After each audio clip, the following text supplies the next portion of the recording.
Gold hub తాకట్టులో ఉన్న బంగారాన్ని విడిపించి కొనబడును. అదే రోజు ఆన్లైన్ ధరకు కొని డబ్బులు ఇవ్వబడును. మనం టీవీ చెప్పింది చెప్పినట్టుగా జరుగుతోంది. ఆంధ్రప్రదేశ్లో మంత్రులు ఓడిపోయారు. ఆంధ్రప్రదేశ్లో ఒక సునామీ వచ్చింది. కూటమి సునామీలో వైసీపీ కొట్టుకుపోయిన పరిస్థితి చాలా స్పష్టంగా అర్థమవుతుంది. సో మంత్రులందరూ మనం టీవీ గత 2-3 రోజులుగా కౌంటింగ్ ప్రారంభమయ్యే కొద్ది గంటల ముందు కూడా చాలా స్పష్టంగా చెప్పింది, మంత్రులందరూ ఓడిపోతున్నారని చెప్పింది. అదే జరిగింది. ఇక్కడ మనం చూస్తున్నాం కటాగారిది. సో రోజా కూడా చాలా ఘోరంగా పరాజయం చేశారు గాలి భానుప్రకాష్ మీద, సో కూటమి అభ్యర్థి మీద. సో రోజా గురించి చాలా వరకు కూడా క్లారిటీ ఉంది. రోజా ఈసారి గట్టెక్కే పరిస్థితులని, కానీ ఇంత ఘోర ఓటమిని ఏ విధంగా చూడాల్సిన పరిస్థితి ఉంది అంటే మే 13వ తారీఖు పోలింగ్ జరుగుతున్న సమయంలో మొట్టమొదటిగా ఓటమిని అంగీకరించిన వైసీపీ మంత్రి రోజా. సో ఆమె ఎందుకు ఓటమిని అంగీకరించినది, సొంత క్యాడర్ కూడా ఆమెను ఇష్టపడట్లేదు అన్నది ఆమె చెప్పింది. సరే, క్యాడర్ ఇష్టపడ్డ వాళ్ళే గెలిచే పరిస్థితి లేదు, క్యాడర్ ఇష్టపడిన రోజా ఎక్కడి నుంచి గెలిచింది. కానీ రోజా ఎందుకు ఓడిపోయింది అంటే జనంతో సంబంధం లేదు, జనాన్ని కలవదు, అంతా డబ్బుల వ్యవహారం.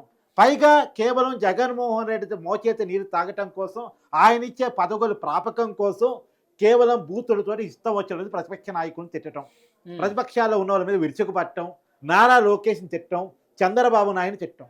ఇప్పుడు ఈ రోజా ఎవరు? ఒక్కసారి చరిత్రలోకి వెళ్దాం. ఈ రోజా అనే వ్యక్తి ఒకప్పుడు టీడీపీలో లీడర్గా ఉండి రాజశేఖర్ రెడ్డి పంచ ఓడిస్తానన్న వ్యక్తి రోజా. అలాంటి వ్యక్తి రాజశేఖర్ రెడ్డి పేరు చెప్పుకొని పెట్టుకున్న వైసీపీ పార్టీలో, జగన్మోహన్ రెడ్డి పార్టీలో చేరి రాజకీయంగా ఆశ్రయం ఇచ్చి రాజకీయంగా ఒక స్థాయిని ఇచ్చినటువంటి చంద్రబాబు నాయుడిని వ్యక్తిగతంగా తిట్టడం. సహజంగా మన సమాజంలో మహిళ అంటే గౌరవం ఉంది. మహిళ అంటే ఎవరికి తెలియకుండా రెస్పెక్ట్ వస్తుంది మనకి. అవును. సో ఆ రెస్పెక్ట్ పోగొట్టుకునే విధంగా, అంటే మహిళను కూడా అవమానించే విధంగా, మహిళ అంటే చీరకి మహిళకి చాలా అవినాభావ సంబంధం ఉంటుంది. సో అందరూ మహిళలు చీరని ఇష్టపడతారు, కానీ చీరను అవమానిస్తూ నారా లోకేష్కి చీర పంపుతానని వెటకారంగా చెప్పిన వ్యక్తి రోజా.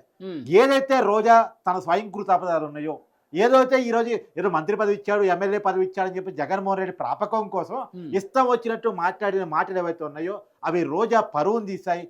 రోజాని నగర నుంచి బయట. ఇంకొక ముఖ్యమైన విషయం ఏంటంటే, పవన్ కళ్యాణ్ ఉద్దేశించి కూడా ఎంత పరుష పదజాలం పడిందో మనం చూసాం. సో అధ పాతాళానికి తొక్కేస్తా జగన్ అని పవన్ కళ్యాణ్ హెచ్చరిస్తే, అసలు వార్డు మెంబర్గా కూడా గెలవలేని నువ్వు జగన్మోహన్ రెడ్డి చేతి వెంట్రుకు కూడా పీకలేవు పవన్ కళ్యాణ్ అని చెప్పి ఇంత పరుషంగా మాట్లాడు. ఆయన 1,00,000 మెజార్టీతో గెలుస్తున్నాడు, ఇక్కడ ఏమో అంతకు మించిన మెజార్టీతో ఓడిపోతుంది. అర్థమైపోయిందిగా ఎవరి స్థాయి ఏంటో ప్రజలు చెప్పారు అన్నది. ఎవరి స్థాయి ఏంటో రోజా నీకు ప్రజలు చెప్పారు. బుద్ధి తెచ్చుకో. మనం గడ్డి తింటే అన్నం తింటున్నాం అన్న విషయాన్ని గుర్తుపెట్టుకో. ఎందుకంటే పెద్ద స్థాయి ఉన్న వాళ్ళ మీద, పెద్ద వ్యక్తుల మీద మన ఇష్టం వచ్చినట్టు మాట్లాడితే కుదరదు. నీకంటే చంద్రబాబు గారికి చాలా స్థాయి ఉంది, నీకంటే పవన్ గారికి చాలా స్థాయి ఉంది. వాళ్ళు జనం కోసం బతికే వాళ్ళు, జనం కోసం శ్రమించేవాళ్ళు. రాజకీయంగా నీకు వాళ్ళతో తగాదు ఉండొచ్చు, రాజకీయంగా విభేదాలు ఉండొచ్చు, రాజకీయంగా వాళ్ళని నువ్వు విభేదించవచ్చు. విభేదించే పద్ధతులు వేరు, విభేదిస్తే మాట్లాడు వేరు. అలా మాట్లాడకుండా నీ ఇష్టం వచ్చినట్టు మాట్లాడితే కుదరదు. కొడాలి నానికి ఏ గతి అయితే పట్టిందో రోజాకి అదే గతి పట్టింది, అంబటి రాంబాబుకి అదే గతి పట్టింది. అంటే ఇష్టం వచ్చినట్టు నోరుంది కదా అని అడ్డగోలుగా మాట్లాడితే ప్రజలు ఒప్పుకోరు. అసలు ప్రజల్లో ముఖం చెల్లే పరిస్థితి కనిపిస్తుందా మంత్రులది? ఇప్పుడు రోజా అసలు జనంలో తిరిగే పరిస్థితుందా? అసలు ఆంధ్రప్రదేశ్ లో ఉండే పరిస్థితుందా? లేదు. ఆమె ఖచ్చితంగా ఆంధ్రప్రదేశ్ నుంచి బయటకు వస్తుంది, హైదరాబాద్ లో నివాసం పెట్టుకుంటది, ఆల్రెడీ ఉంది కాబట్టి జబర్దస్త్ షోలు చేసుకుంటది, నవ్వురాని జోకులకు నవ్వుతూ గడిపేస్తుంది. ఇక అది మాత్రమే ఆమె చేయగలిగింది. ఇప్పుడు తల్లి క్యారెక్టర్లు, అత్త క్యారెక్టర్లు చేసుకుంటుందా? అంతే సీరియల్ క్యారెక్టర్స్, సినిమా క్యారెక్టర్స్, ఆ క్యారెక్టర్ వేసుకొని బతకడం తప్ప ఇప్పుడు రోజాకి అవకాశమే లేదు. రోజాని వైసీపీ నుంచి ఎప్పుడు వాషౌట్ చేద్దామని పెద్దిరెడ్డి చూస్తున్నాడు. ప్రజలు ఆల్రెడీ చేసి పడేశారు కాబట్టి దీన్ని ఉపయోగించుకొని పెద్దిరెడ్డి జిల్లా నుంచి పంపించేస్తాడు.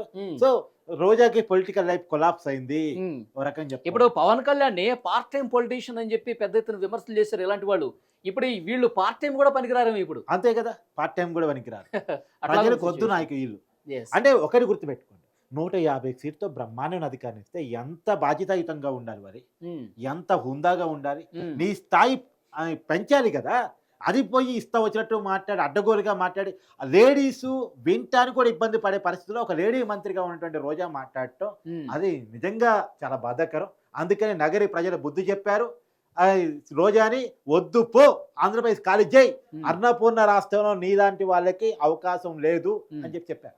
సో మీడియాలో కూడా ఎక్కడ కనపడే పరిస్థితులు అంత ఘోరంగా అవమానం, ఘోరంగా పరాజయం పాలయ్యారు రోజా. సో ఇప్పటికైనా సో అసలు ఏది మంచి ఏది చెడు, ఎవరు ప్రజల వైపు ఉన్నారు, ఎవరు లేరు, ఈ విషయాలను కూడా కొంత అవగతం చేసుకుని మాట్లాడితే బాగుంటుందని కూడా ఈ ఫలితాలు రుజువు చేస్తున్నాయి. చూద్దాం ఎట్లా ఉండబోతుంది.